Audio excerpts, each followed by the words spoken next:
လာပါဆိုတဲ့အဲ့ဒီရလာတဲ့ပတ်သက်ပြီးတော့ရလာလို့ရှိရင်လည်းတို့တက္ကသိုလ်ကောင်ပါလေစိတ်ဓာတ်တွေ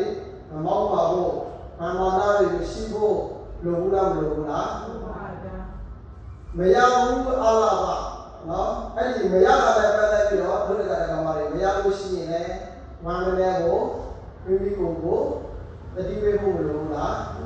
ဝမ်းမလဲကိုစိတ်ဓာတ်မကြဖို့အမှန်တမ်းမှာအရေးကြီးတယ်နော်ဒါကြောင့်တို့တက္ကသိုလ်ကောင်ပါလေအဲ့ဒီလာဘအလာဘဆိုတဲ့ရလာမရလာတွေတော့လေတို့တက္ကသိုလ်ကောင်ပါလေအစစ်တွေမရရည်ခြင်းနဲ့နော်လောကဓာတ်ကတော့တို့တက္ကသိုလ်ကောင်ပါလေကျူရမှာပဲနော်